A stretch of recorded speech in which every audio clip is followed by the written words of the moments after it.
Hi, my name is Darby McDevitt, and I'm the lead writer of Assassin's Creed Revelations. Can you talk a bit about the process, how you integrated real life and historical Istanbul into the game? Right. Well, when we first choose a city, we make sure that it has an incredible historical and architectural and physical diversity. When we decided on Constantinople, it was then important that we send a lot of our team there. So we sent most of the production guys, the artists, the sound designers, the mission designers. We sent them to Constantinople, where they researched for a number of weeks, and they gather as much data as they can, trying to always keep in mind this idea of recreating history as closely as possible. When we get back to the studio, of course, we have to make some decisions about gameplay, about changing things to accommodate the game that we have, the parkour, Ezio's free running, these kinds of things. What makes it fun and what makes it real are sometimes two different things. And then sometimes we take additional liberties with the history because we want something to appear iconic. Now we will not build a cathedral where there wasn't one, such as the Blue Mosque that we can see from Hagia Sophia. We don't have the Blue Mosque in our game because that was a little historically out of our time frame. But we do around Hagia Sophia. We did build the 4 minarets instead of the 2 that existed at the time, just because it was just a few decades later that all 4 were built, and we feel like we want to represent the iconic Hagia Sophia rather than the realistic one at the time. So there's little decisions we make where we always try to stay true to history, except for when it gets in the way of a small little detail that we want to push on the audience, that we want the audience to learn.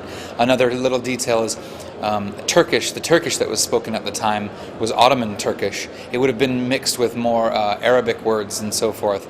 We chose to go with a more modern Turkish because because the research would have been incredibly difficult to actually get real Ottoman Turkish, but also because we want fans who play the game, we want them to actually learn Turkish so that if they ever come to Istanbul, they can maybe be conversant and learn how to say yes, no, thank you, goodbye, all these sorts of things. So they're very small details that we change, but the big details and the medium-sized details we always keep truthful.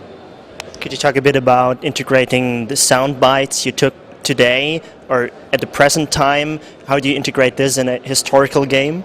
Sound bites? Sorry, how do you mean? You mean like what I said about the audio? Yes. Some of our sound designers have a really amazing process where they take these sound impulses from different monuments. So, for instance, Hagia Sophia, or the Hagia Sophia Church Mosque Museum, is a very spacious area with a lot of reverberation, a very beautiful sound in there if someone was singing or making noise. So our sound designer goes and creates a sound impulse, and then we can turn that into an actual reverberation so that we can recreate the natural reverberation of the space. That's just one of the many ways that we can actually bring the reality of Istanbul and put it in the game. And concerning the gameplay, some of our community players were asking about the linearity of the game because many missions were shown were kind of linear, and what the difference is between the free roaming and the missions. Right. Well, Constantinople is, of course, a free roam city. It's a huge city. The city itself is bigger than Rome. The city area is bigger than Rome and denser. So it's going to be free roam. Cappadocia, the hidden city there, is also free roam, and it's fairly sizable. The missions that we show off in gameplay demos are designed for maximum wow factor and impact. So while they may look linear, the player still has some freedom to go about it in the way they choose. Especially the Gamescom demo, that was it's a small area. It was one of the introductory areas in our game. But there's still a number of ways that you can go through it. So sometimes we have we give the illusion of linearity for the demos because we want to show off certain mechanics in a row, right? We want to introduce these mechanics, the hook blade or the bombs or the Greek fire and certain things. So fans can rest assured that most of the game is free roam with some of the classic linear gameplay sequences like the layers of Romulus or the cathedrals in AC2.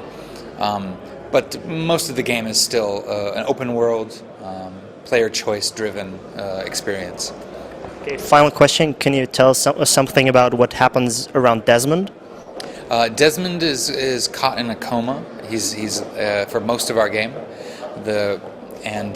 His experience is very mysterious, very surreal, and the gameplay is completely unique. It's a very interesting departure from the normal Assassin's Creed format, and through these sequences you're going to learn a lot about Desmond's backstory, from when he was about 15 all the way up until he was captured by Abstergo. So we're still not saying too much about it. We want it to be a surprise for fans, but guaranteed that it will surprise fans in a very interesting way. They'll be quite shocked to see how we deliver Desmond's story. Okay, thank you very much.